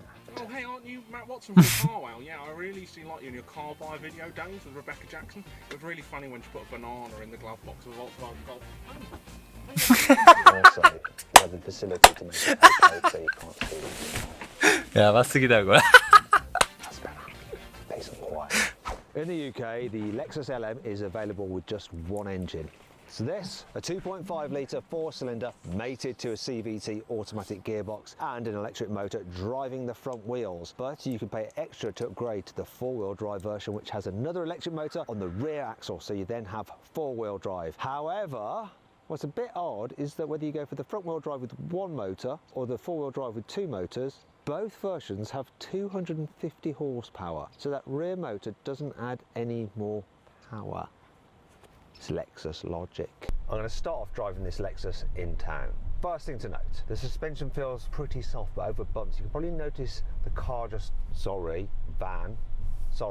people mover, just rocking slightly. But it does feel soft, squidgy and compliant. I'm quite surprised that it doesn't have air suspension, but it does have adaptive dampers that can just react to the road and try to keep the car as comfy as possible. Now the steering is nice and light. Being a hybrid, I can just mooch around on electric power alone at low speeds. The braking is smooth and progressive. It's not grabby at all. Ideal in a car like this. You want it to be very, very relaxed, very, very smooth. Is it going to be relaxing when I try and do a U-turn in here? Because the turning circle is 13 metres, which is quite a lot, but I do have all the cameras. I'm going to press this button and it's going to help me out.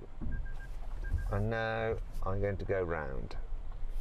Will I make that curve without curbing my lovely wheels? Yes, look, I can use that. That's all good. I'm also going to switch to that view so I can see what's going on behind me better. This is all hunky-dory and reasonably easy. The only problem is that, literally, that just so gets in the way of the peel. I had to see that car. That is not good. Look at it. That's a massive blind spot. It's a shame because there's not much of a blind spot here because the windows and the view out is actually very, very good. But we got away with that. Thankfully, the steering's nice and light as well. Haven't got away with this. Will they reverse up because I look like I'm a more expensive car? Carrying some important people. Yes, they did. It's very, very kind. Thank you very much. Now this is really handy. Like I can just wipe the rear view camera using the rear windscreen. You know, one of the advantages of having a car like this is that you sit up quite high, so as the driver, you do get a good view out, and you've got a nice big low dash as well when you're sat up high, so it gives you good forward visibility. Now I can feel the engine kicking in and turning off again, and it's not too intrusive when you're just driving along at low speeds, but you do hear it just start up and you hear the whirring noise as you go from electric only power to a bit of petrol power. But the transition is smooth. LM いいな。 Right, I'm coming up to a 70 mile an hour limited road. 誰か持ってねえかな。ちょっと乗らしてくんねえかな。乗って決めたい。もう次からは乗って決めたい。試乗もしなくて、試乗もせずに買ったし、2台目からはちゃんと試乗してから買いたい。 Because this car has a CVT automatic gearbox, which means that when you floor the throttle, it just holds the engine revs pretty constant, and then you get this droning noise. Again, for a slow speed, you'll see exactly what I mean. 今何も不満ないよ。でかすぎることぐらいかな。No changing up. It just holds it, hold it, hold it, hold it, hold it. It's not great that. なんで1台目試乗、まあ、でも試乗めんどくさくない？ 4-cylinder engine working its absolute tits off to provide a modicum of performance. It's not at all nippy. 俺試乗とか試着とかマジしねえや。 And very noisy. And I'm not sure that's something that the VIPs in the back would really appreciate. But I'll be testing that out for sure in a moment. First thing I want to check though is the economy. So this Lexus is supposed to do about 42 miles to the gallon. This one is doing 33. だって試乗とかしてもな、おういいっすねってなって終わりそう。 That's going to do similar economy and feel a lot more punchy and more refined when you accelerate. In fact, if you want to see my full in-depth video review of a Mercedes S-Class, you should just click on the pop-out banner ping in the top right-hand corner of the screen. The last thing I need to do with this car is just see how well it handles. So I'm going to put it into sports mode. Yes, it does have sports mode. I'm going to go into sports mode for the gearbox and try and change gears manually. So if I kick down a gear, look, it holds second gear. Up, up, up. Don't get too carried away, Watson. However, if I floor, watch this again, I'm going to do this. I'm going to accelerate, flooring it. I'm changing up. Third, fourth, fifth. I've never seen a rev counter in a car with gears just stay at the same revs when you're changing up the gears. What's the point? Once again, crashing it then just brought it home of how this thing feels underpowered. And what's really annoying is that in other markets, you can get it with more powerful engines. Why not in the UK? Anyhow, handling. So Oh, イギリスだけなのか。 Ooh, there's a bit of body lean there. Does it matter for this kind of vehicle? You know, hold onto the road well enough. But being sort of van-based, it feels top-heavy and it does lean a bit in the bends. Something like a BMW 7 Series definitely feels more composed and more capable on a twisty road. So if your VIP needs to get across country really quickly, they're going to be better off in a BMW 7 Series. And if you want to see my full in-depth video review of that car, then click on the pop-out banner up there or use the QR code on the screen now. It's not terrible the way it goes around corners. It's kind of what you expect. It's acceptable. It's just that there's other luxury limousines that do it better. I'm going to launch this vehicle. Seems a bit wrong considering what it's for, but still sometimes as a chauffeur you need to make a quick getaway with your VIP on board to get them away from the paparazzi. So 0-60 of this particular version of the Lexus LM, 8.7 seconds. Let's find out what the reality is. Got in sport the gearbox, rev it up. Go.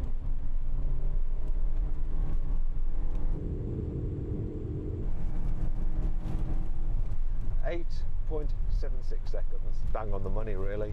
Noisy though, eh? Not a nice noise, kind of stop it, I don't like it, noise. It's enough of me like testing this car as the driver, as the chauffeur. What really matters is what it's like if you're the person in the back.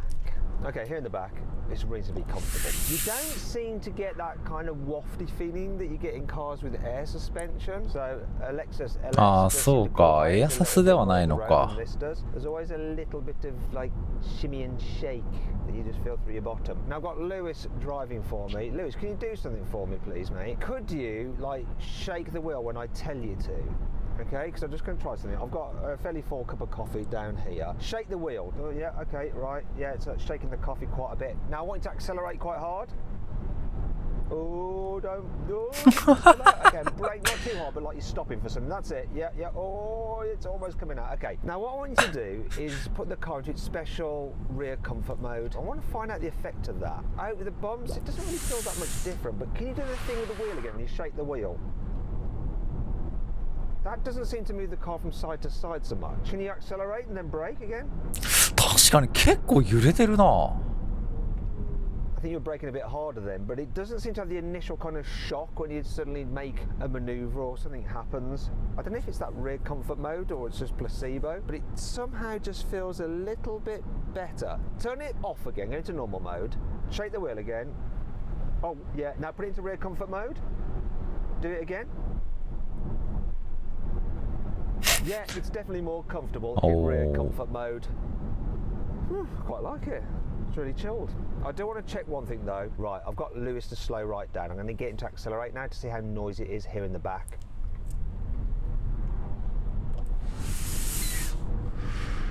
The groaning sound doesn't come into the back quite as much. That is good news. Now I'm just going to try something else. Can you slow down again? Because I want you to repeat the same test, but I am going to put the divider up. Accelerate! No, you don't notice it. The only thing you Oh. notice is quite a bit of noise reverberating around this large space. You see, in something like a slightly smaller saloon car, you don't have such a big area for the noise to echo around, but it's not bad. Just a bit of tyre noise. I'm going to try one more thing. Let's see if it can handle these corners without spilling coffee everywhere. Fortunately, the cappuccino looks a similar colour to the leather. Whoa, here comes a corner. What's going to happen? Rear comfort mode. Come on, do your job. Oh, it's going to be close. Oh. Well, I think that's pretty conclusive. While this vehicle does not waft down the road quite like a luxury saloon, it's still comfortable enough. And when you go around some corners, you won't end up spilling your coffee all over yourself and then end up at your meeting looking like you've had a slightly nasty accident.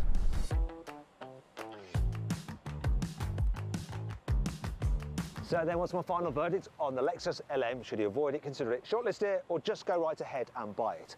Well, if you're going to be driving it, I'd shortlist it because the suspension isn't quite as wafty and it's not quite as quiet as something like a BMW 7 Series. But if you're only ever going to be chauffeured, do you know what? I'd take that trade-off in quietness and outright comfort just for the amount of space you have in those back seats, which are so comfortable to sit in. I would rather have that to be chauffeured in than a BMW 7 Series or a Mercedes S-Class. So in that respect, buy it. Hey, if you enjoyed the video, please give it a like. It really helps us out. And let me know what you think of my verdict. 確かにこれは候補に入ったっていい。あ、これだ。俺が見たの。これのセダン型ってない？俺セダンじゃなかった。これのセダン型マジかっこよかったんだよな。そうそう、4ドアのやつ。これの4ドアのやつマジかっこよかった。ないかな。あ、一応。What will win in a drag race between a tuned BMW M8, a tuned AMG GT63 4-door and a tuned Porsche Panamera Turbo? Well, I'm going to find out by racing them over the standing quarter mile. すげえ。 I'm Matt Watson. バトルだ。 Watching Car Wow. 0.4 litre twin turbo V8 driving all four wheels via an 8-speed automatic gearbox. This car weighs in at 750 newton meters of torque, but this has been tuned by DMS torque. Now they flashed that he said he new, brand new with a huge discount. He only paid £80,000 for it, new. That's crazy. Anyway, let's find out about that Mercedes from my German friend Daniel from the Car Wow German channel, or the German Car Wow channel. Anyway. I'm very well, Matt. How are you? Where's your German accent gone? Oh, did you ask for Daniel or Sam? I thought I was going to speak to Daniel, but you'll do this time. Let's go straight to Sam. So, Sam, how are you? I'm very well, Matthew. Thank you. How are you? I'm good, my Irish friend, not my German friend. So tell me about your car, Sam. So I'm in a Panamera. It's a tuned 4-litre twin-turbo V8. It's got 740 horsepower, 1,000 newton meters of torque. It's all-wheel drive, 8-speed dual-clutch automatic PDK. It weighs just over 2 tons, starting at 113,000. So your tune was also by DMS Automotive. How much is Starting at a wheel drive, 8-speed dual-clutch automatic, 740 horsepower, 1,000 newton meters of torque. It's all-wheel drive, 8-speed dual-clutch automatic PDK. It weighs just over 2 tons, starting at 113,000. So your tune was also by DMS Automotive. How much is the tune on your car? It's £1,980. You might be wondering why W's ECU is impossible. Just you're in the AMG. Makes 740 horsepower, just over 1,000 newton meters, and it's a little bit more. It's actually fairly cheap. We'll find out in a I moment. just got up on 13. 40.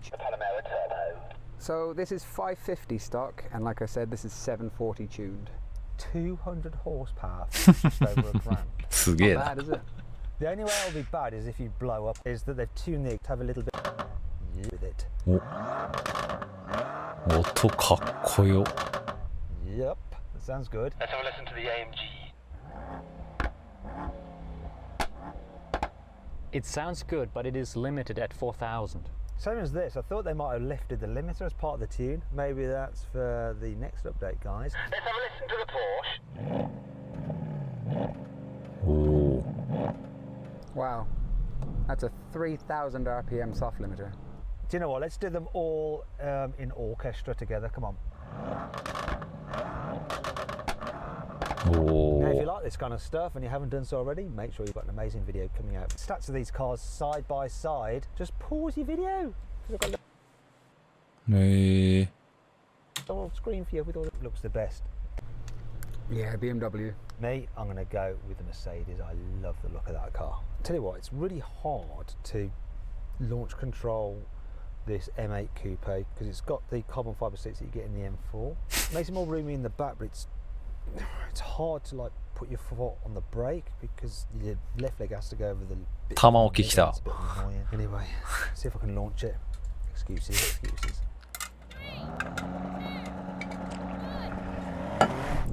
やーばベンツ。 Sideways.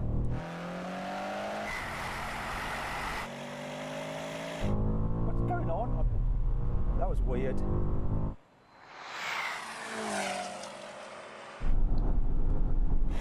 Oh.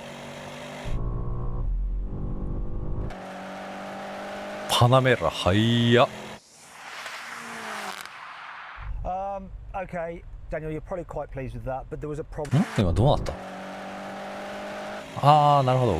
あれか。パナメラが2番目か。 Okay, Daniel, you're probably quite pleased with that, but there was a problem with this car when I launched. It launched all right, sort of, and it changed gears itself for the first few gears, and then the third it didn't, and so it just hit the limiter, and that's when you came past, Sam. It wasn't because of anything spectacular that you did. Obviously not. You obviously enjoyed that launch. Sorry, I didn't hear the first, but I think you were talking to me, right? I don't know who I was talking to. I was talking to whoever would listen, really, just like always. I think we should just run that again. This is the longest delay off brake I've ever had in a PDK car, so I think I'll be able to sort it this time, but that was a big delay. Okay, let's go again.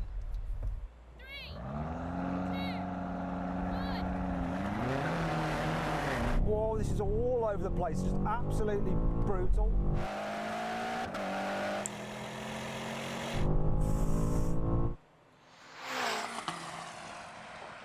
Komme, glaube ich, nicht an den BMW heran. Oh, this is quick.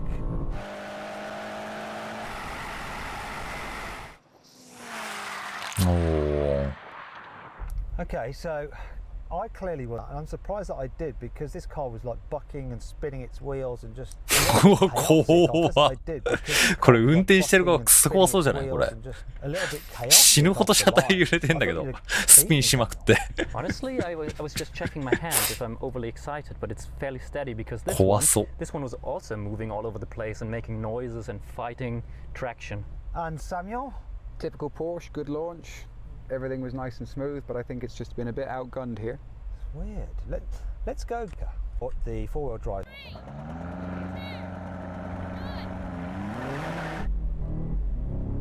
That short shifted.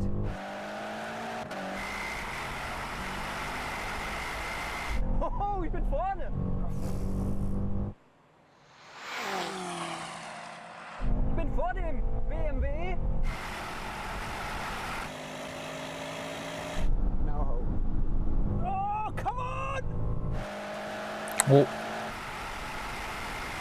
Und ich gewinne! Ah, Was thinking this was. Yeah, so let's do best. Like,何回やっとんねん。 though Windows for some more videos and on the Carwell. My Audi R8 is going. I've had it 9 months and I've done almost 9,000 miles. I'm going to talk you through everything that's been good and not so good about living with this Audi R8. I'm going to start this video with things that haven't been so good. R8 ってさ、別にこれオープンカーにならないタイプもあるよね。 This Audi R8. オープン嫌なんだよな。 Actually begin with problems I've caused myself. I managed to curb one of the wheels. If you look there, you'll see it's not that bad, but I'm not sure how easy it's going to be to fix because you've got this part here that is diamond cut and then this part here that is powder coated. I did it actually when I was just driving through a width restrictor, didn't pay enough attention, and I got a horrible feeling when you hit the curb and you know you've done some damage. Don't want to curb those 20-inch alloy wheels which come as standard. Ah, f it! I didn't notice the mirror. I've noticed this really long scratch on it here. I think most of that will polish out, but that bit is quite deep. I'm not sure how it happened. Don't think it was me. Maybe someone walking past it in a car park and part of their clothing just, or zip, just rubbing against the car. Annoying. Another problem I've experienced with this car is the brakes making a horrible like grinding sound when you press the pedal. Now that manifested itself after a couple of track days, probably related. However, you would think that the carbon ceramic discs would be able to cope with more than a few track days. I think Audi just replaced the pads and it's been fine since. Anyway, let's move on to some other things about this car which aren't so good, which have nothing to do with me. It's just the way the car came. I did quite a lot of long journeys, and one thing that I've really missed on this car is adaptive cruise control. All you can get is old-fashioned cruise control, which is no good because essentially the roads are too busy that you're constantly disengaging it and engaging it, disengaging and engaging it, because you're always meeting other traffic. You need adaptive cruise with auto steer to be able to just sit back and let the car do the hard work, which really does take the strain out of long distance drives, especially when you've been on a film shoot all day. Because the R8 is quite an old car now, it doesn't have wireless Apple CarPlay or Android Auto, so you have to connect them via a cable. And there's not really a great amount of room in the centre cubby to do that where the USBs are, and you end up like nipping your cables and so on and so forth. However, I got this device called an AA Wireless, and it then turns your car into wireless Android Auto. Really like that. However, using Android Auto through the car's system, because this isn't a touchscreen, is a bit hard, especially when you're trying to zip around the map and things like that and use the different functions. So you're trying to use this control wheel, and it's just a bit of a pain. Oh, I wish it was a touchscreen. And I suppose doing a touchscreen through there isn't ideal. I'm pretty sure in the past the Audi R8 was available with adaptive dampers, so you could change the modes between like sport and comfort. Doesn't seem to be available on it at all anymore, and it's a bit of a shame because the adaptive... What the heck was that noise?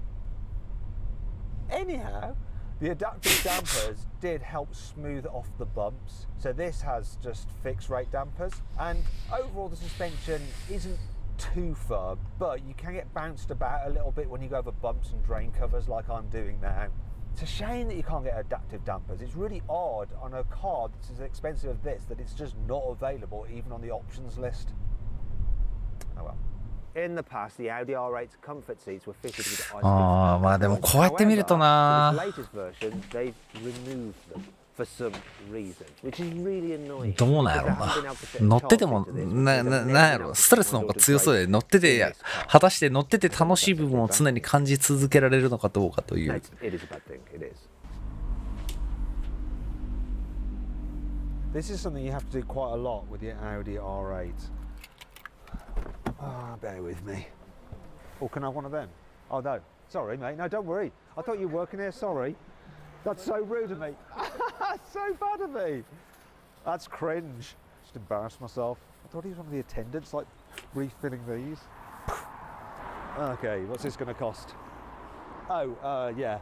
I don't put the good stuff in, I don't put E5 in, I just go for just normal E10 because it gets through the fuel so much, and I spend a lot of time just driving this thing on the motorway, and there's no point running it on the expensive 97. It's only 97 octane as well, the E5. If it was 99, maybe. One advantage of standing here like this in the sunshine is I do get to admire the lovely green paint, the carbon fibre elements, the beautiful tan interior. Such a great looking car. Are we going to click over the 100? Oh no, I think that's it. £85. And he won't get me all that far. As you can imagine, a 5.2 litre naturally aspirated V10 supercar with 620 horsepower isn't particularly fuel efficient. And this one has averaged 17.2 miles per gallon over the 9 months I've had it. Though that does take into account all the drag races I've done with it. Way, boy! Which is a bit worse than it otherwise would be. I actually think that's acceptable for this kind of car. Still, it has cost me £3,500 in fuel over the 9 months. That's the reason why I haven't gone on holiday this year. Oh well, it's worth it. Don't tell Joe. One of the things I like about the coupe version of the R8 is that you can see the engine underneath the glass screen. However, on this Spider, やっぱクーペの方がいいな。 the engine is a little bit. If you glance through there, you can see the top of the rocket covers just. It's a shame. It's a beautiful thing. One of the problems I've had with this car is that it doesn't always launch consistently. It can bog down, so you don't get anywhere near the claimed 0 to 60 time of 3.2 seconds. I'll try and do it now to show you what I mean. So left foot on the brake, There, hear that bog? So it's spun its wheels, 4.6 seconds. It's rubbish. It's really odd. Even when it's dry, sometimes it does it. In fact, here's me having the problem with the car bogging down in some drag races. Bogged. Pointless.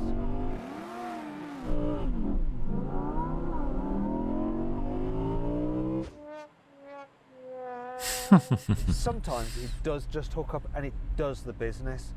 And here's an example of it actually hooking up and putting in a good time. It's pretty good for me.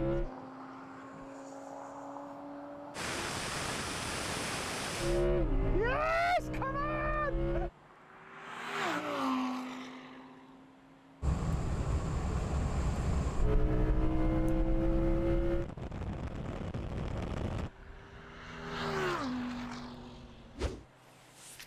That is quite a difference, isn't it? Why can't you hook up like a Porsche 911? They always hook up. This... No! The location of the cup holders isn't ideal. Just here. Which means that you end up putting your elbow into your drink and sometimes knocking it over. Fortunately, they had the top on. On the rare occasions that I've actually cleaned this car, I've noticed a bit of a problem. So obviously you clean the car with the roof up. I'd normally use soap and water and give it a polish as well. But then when you take the roof down, you know, on a sunny day, you want to show off your nice sparkly car, you notice this. So you can see this bit of the roof, it actually covers part of the rear deck. So when you put the deck back down, なるほど。 you get out, you look at it, you realise that this part of it is still dirty. And you really notice that on a sunny day. It's just like, bleh. As you can imagine, the R8 isn't particularly practical. The boot is not the largest, so there's not that much you can fit in it. Still, it is better than my GT3 RS. That doesn't even have a front boot. Anyhow, I did encounter a problem with this boot. You see, I lent this car to cameraman Adam, and when he was driving it to Wales, the oil warning light came on, so he got a carton of oil, topped it up, all was good. Then he left the carton in this boot. And I don't think he tightened the top particularly well. Then one day when we were drag racing, I put this jacket, well actually a jacket just like this, in the boot, and under the brake test or something like that, I think the top popped off the oil carton and went all over the jacket, at which point I needed to get a new jacket. So thank you, Adam. Thank you. I don't know why I'm blaming the car's boot for that, but anyway, it still hurts. One thing that really disappoints me about the interior of this car are the paddles. So I drive this mainly in manual mode. I don't bother with automatic, even though automatic is good. And it's a real shame the paddles are just made out of the cheapest material known to man. So while shifts are good, you don't get any pleasure through your fingers when you're making those shifts. Now by comparison, the paddle shifters in my 911 GT3 RS are the best in any car I've ever driven because they've got like this metallic click. Oh. However, they're not standard. You have to pay extra for the ViceApp pack to get those. But even on standard Porsches with a PDK gearbox, you have metal paddle shifters. And really, Audi, this is just not good enough for the rest of this car. It's £160,000 this car, and I've got paddle shifters out of the most basic entry-level small hatchback. The reversing camera is quite low down, and as a result it gets covered in road grime. And because there isn't a washer on it, you effectively have to jump out the car, lick your finger, and give it a wipe. Slightly gross, but at least now you can see more clearly. Anyway, that brings on to what has been great about living with this Audi R8. The Audi R8 has one of the best sounding cold starts ever. Go on, start it up.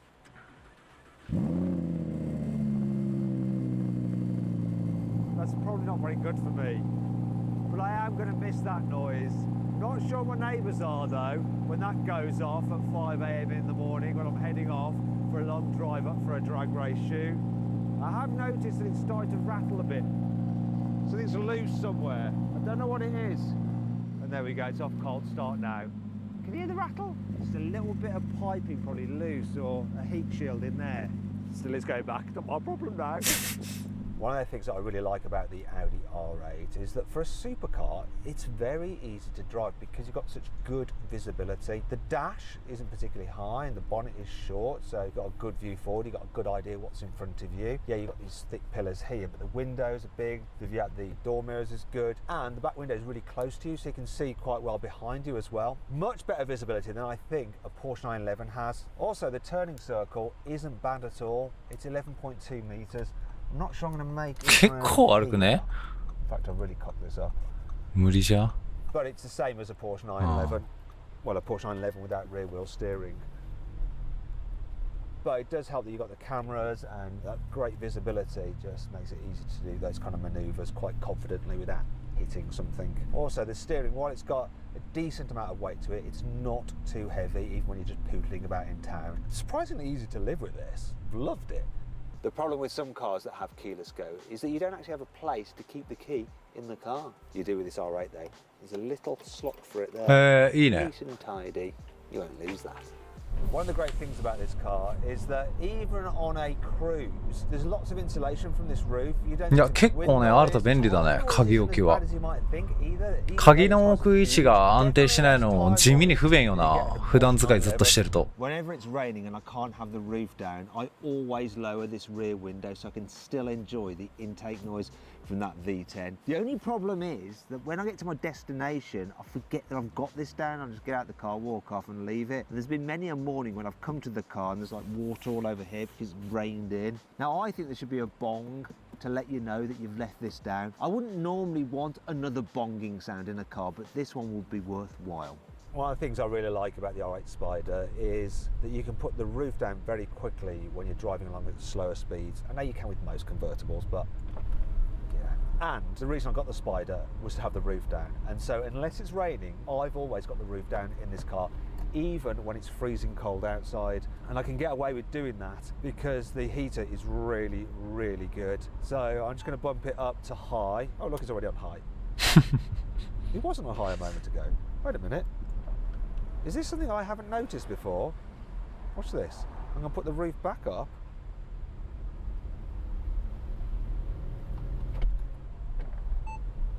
That is brilliant! I never even noticed that. Look, it's got the temperature at 22, the fan at 1. It's somehow learned that when I put the roof down, 開けてる状態と閉めてる状態で違うんだ。 Do you know what? I didn't even notice that. I've had this car for 9 months and I haven't noticed that before. Look, and now it's directing it exactly where I want it. So I want the air at my body and at my feet. Genius! Another thing that's brilliant about this car is that sometimes I don't like the look of like convertibles. I don't think the Mercedes AMG SL, the roadster version, looks as good as the coupe version. I don't think that the Porsche 911 convertible looks as good as the coupe version. In fact, I don't like the look of 911 convertibles. They should never be convertibles. But this Spider version, I think it looks better than the coupe. It's a great looking car with the roof up and with it down. いやー、クーペの方がかっこいいよ。 I think I absolutely nailed the spec. The green paint with the brown roof and the tan interior and the carbon fibre bits on the exterior, plus the gold wheels with red calipers. It's just perfect, no matter what anyone else says. To be fair, a lot of people have actually complimented me on this colour scheme, though it has proved a little bit overly recognisable. There's been many a time when I'm driving down the motorway and there's someone just like level with me going, hello, hello. Yeah. It attracts attention, I can tell you that much, and people recognise it. Maybe that's where the scratches come from. Whenever I'm driving this car, I like to have it in performance mode, so I press that button there and it opens up a valve in the exhaust. 多分こういう人たちってもう車にもう乗り慣れてるから思わないんだと思うけど、オープンカーってさ、オープンしてない時のなんか安っぽさすごくない？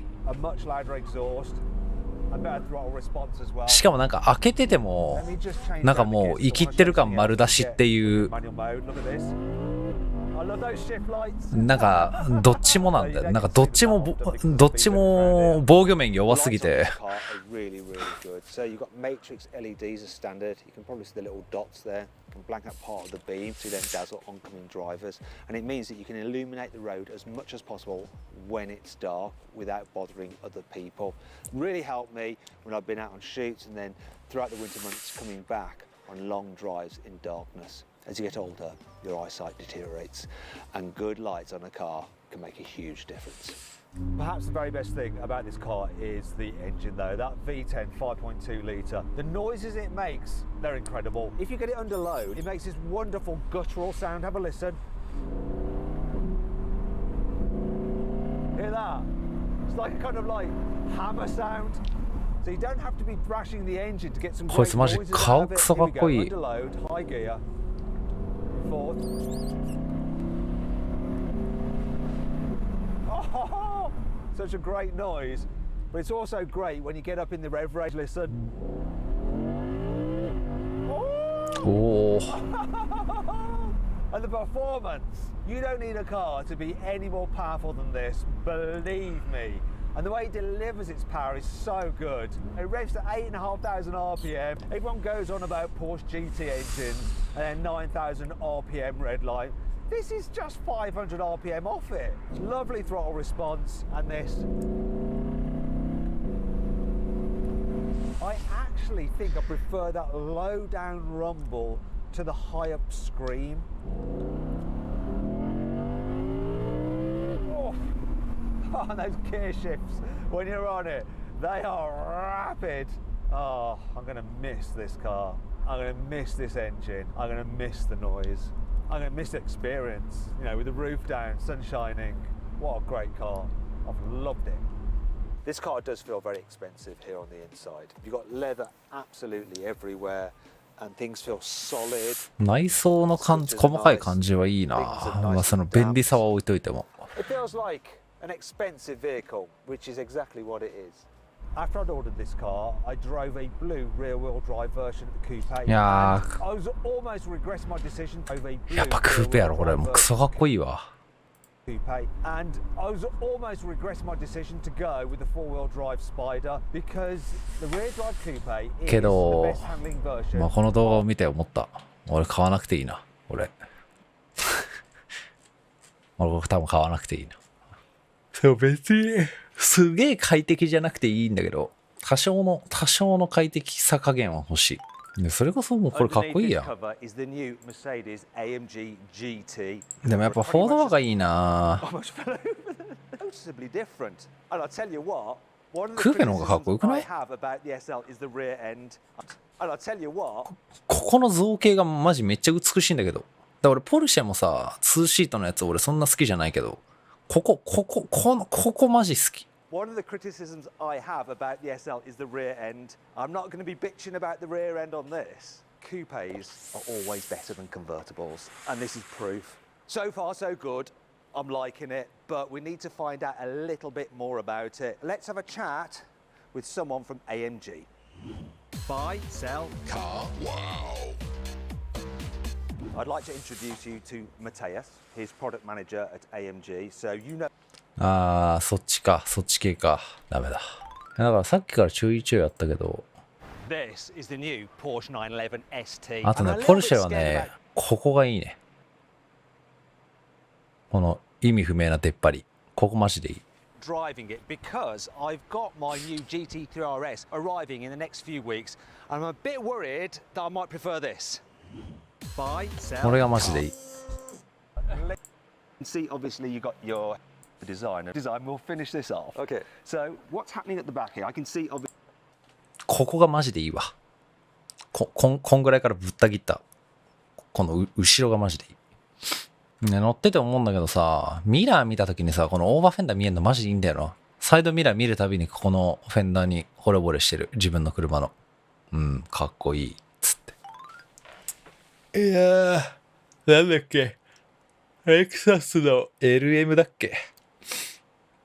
LM とあれよかったな。なんだっけ、BM の豚バナのやつ。XM かな。なあ、これ。この辺いいね。俺結構この顔好き。イノシシみたい。ああ、でかいな。俺の車とサイズ一緒ぐらいだ。多分、大体。ちょっとこっちの方が長いかな。いや、かっこいい気がしてきた。いや、結構ね、俺いいと思う。ブチギレイノシシって感じしていい。いや、ディフェンダーはね、俺あんま好きじゃない。いい車だと思うけど、ディフェンダーは俺そんなに好きじゃない。ゴリラはなんかめっちゃ好きって言ってたな、ディフェンダー。なんか、優しくて可愛い。こっちの、これとか、見た目で言ったら、それこそ、なんだっけあれ。名前が出てこない。やべえ、名前出てこねえや。なんだっけ、ロールスロイスの4、5千万するやつ。あ、カリナンとかの方、こっち系の俺見た目が好きだね。このなんか細めは俺あんま好きじゃないんだけど、こっちは好きだね。カリナンこっち系か。これは今日好きになっただけだけど、あとベンテーガかな、顔は。ベンテーガめっちゃ好きだね。ただなぁ、こいつはもう俺、この顔が一番好きなんだけど、もう唯一の、大弱点があって、こっちはいいのよ。こっちのリアはいい。別に好き。こっち、新しいのこれなの。マジでダサい。絶望的なダサさ。終わってる。すべての良さをこのリアが全部殺してる。マジでダサい。SUV とかごっついの好き。いや、それで言ったら SUV は嫌いだね。はい。すいません。今10分ぐらい SUV の話してたけど、SUV は嫌いだね。完全に人乗せるよぐらいの気持ちで、もう今基準で選んでるから。マジダセー。なんでこんなダサいんだ。こっちはいい。かっこいい。もうため息出るぐらい、悲しくなるぐらいダサい。まあでも、それで言ったらもう、いや、かっこいい。あまりにもかっこいい。ちょっと待って。リアダサくねあれ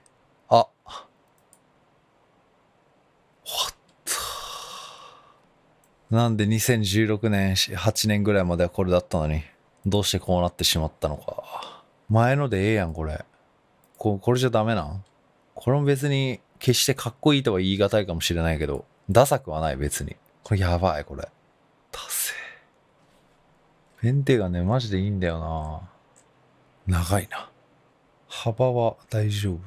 幅は、俺の車よりちっちゃい。でも長いな、ちょっと。でも長いっつっても10センチぐらいか。そう考えたらそんな変わらんか。横幅小さいありがたみの方が、全長の10センチよりありがたみ感じそう。いやー、ガレージねえかな、2台分。2台入るガレージ。そしたら買うんだけどな。